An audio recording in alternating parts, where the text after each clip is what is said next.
अस्सलाम वालेकुम। Our today's topic is determinants of GFR। GFR क्या है? ग्लोमेरुलर फिल्ट्रेशन रेट, यानी कि ग्लोमेरुलस से बोमेंस कैप्सूल में जो फिल्ट्रेशन होनी है उस रेट को हम क्या कहते हैं? GFR। उस रेट पे, जिस रेट पे फिल्ट्रेशन होनी है उसको हम क्या कहेंगे? GFR। एक दिन में कितने लीटर फिल्ट्रेशन होती है? 180 लीटर्स पर डे। अगर मिनट में देखें तो 125 ml पर मिनट। ठीक है, नॉर्मल जीएफआर कितना है? 180 लीटर्स पर डे या फिर 125 ml पर मिनट।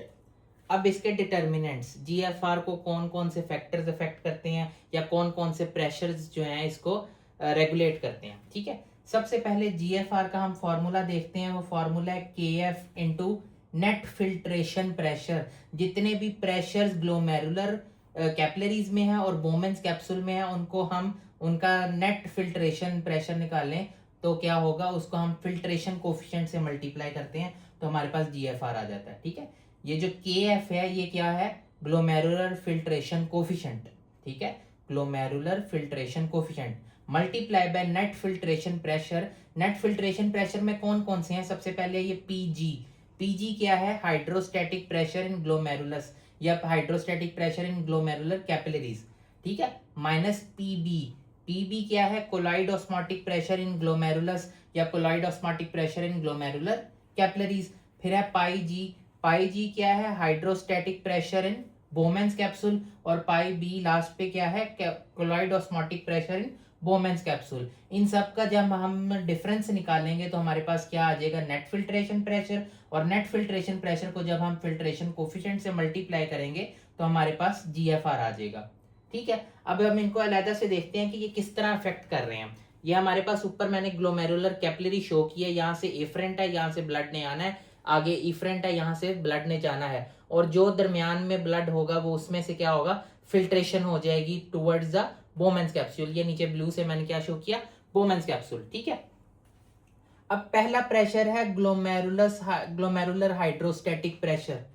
हाइड्रोस्टैटिक प्रेशर क्या क्या मतलब है? उसने जो है ना फ्लूइड अपने से दूर भेजना है। ठीक है, तो ग्लोमेरुलर हाइड्रोस्टैटिक प्रेशर क्या करेगा? फिल्ट्रेशन को फेवर करेगा, यानी कि वो फेवर करेगा फिल्टर हो जाए कहां पे? बोमेंस कैप्सूल में फिल्ट्रेशन ज्यादा हो। ठीक है, तो जितना ज्यादा ग्लोमेरुलर हाइड्रोस्टैटिक प्रेशर उतना ज्यादा जीएफआर। ठीक है, अगला है ग्लोमेरुलर कोलाइडोस्मोटिक प्रेशर। ये क्या काम करता है? कोलाइडोस्मोटिक प्रेशर ये अपने साथ फ्लूइड को होल्ड करके रखता है। ये किसकी वजह से होता है? प्रोटीन्स की वजह से।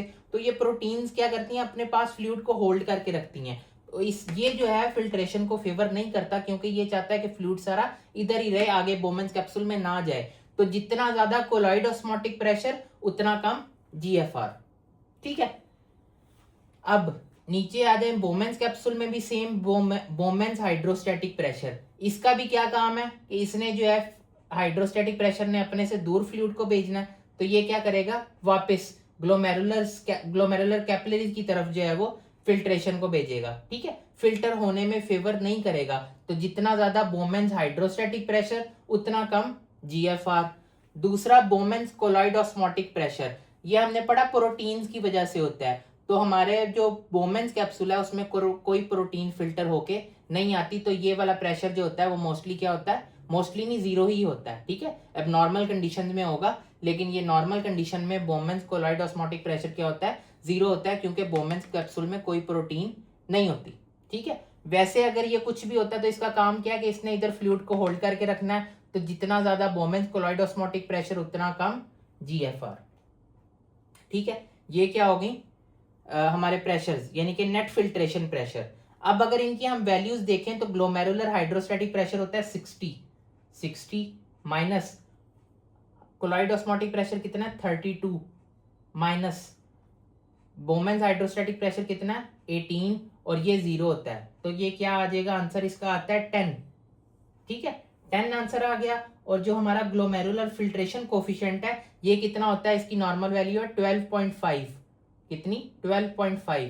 तो 10 को जब हम 12.5 से मल्टीप्लाई करते हैं तो 125, जो हमारा 125 ml पर मिनट, वही नॉर्मल हमारा जीएफआर आ जाता है। ठीक है, ये नॉर्मल कंडीशन की जो है हमने सारी बात की।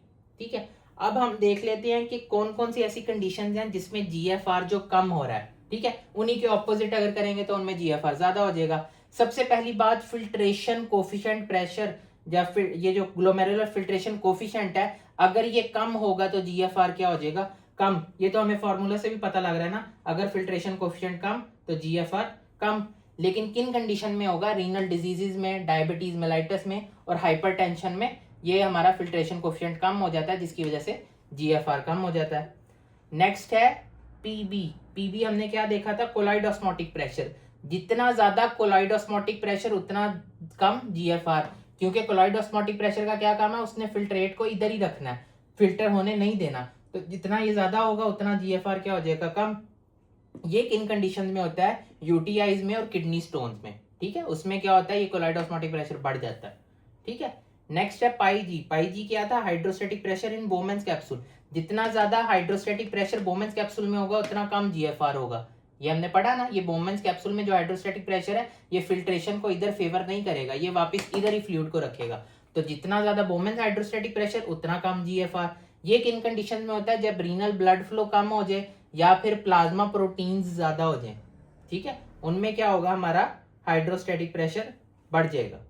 लास्ट पे है हमारा बोमेंस, ये वाला पीजी क्या है हमारा, हाइड्रोस्टेटिक प्रेशर इन ग्लोमेरुलस। तो ग्लोमेरुलस में जो हाइड्रोस्टेटिक प्रेशर है वो जितना कम होगा उतना ज्यादा क्या होगा, जीएफआर उतना कम होगा। कैसे कि ये जो ग्लोमेरुलस हाइड्रोस्टेटिक प्रेशर है ये जितना कम, ये इधर फेवर नहीं कर पाएगा, फेवर करेगा फिल्ट्रेशन को, ठीक है, तो उसकी फेवर नहीं कर पाएगा, सॉरी, जितना ये कम है ना, ये ज्यादा होगा तो ये फेवर करेगा फिल्ट्रेशन को, अगर ये कम होगा तो ये फिल्ट्रेशन को फेवर नहीं करेगा और उतना ही जीएफआर कम हो जाएगा। ये 3 फैक्टर्स पे डिपेंड करता है, क्या क्या, आर्टीरियल प्रेशर, अगर आर्टीरियल प्रेशर कम है तब भी क्या होगा, हमारा हाइड्रोस्टेटिक प्रेशर कम होगा और जीएफआर कम होगा। अगर एफरेंट की रेजिस्टेंस हम बढ़ा दें, इस एफरेंट आर्टरी की रेजिस्टेंस बढ़ा दें, तब भी क्या होगा, जीएफआर कम हो जाएगा। और अगर इफरेंट आर्टरी की रेजिस्टेंस कम कर दें तब भी क्या होगा, जीएफआर कम हो जाएगा, ठीक है। So this was all about determinants of GFR. Thank you so much.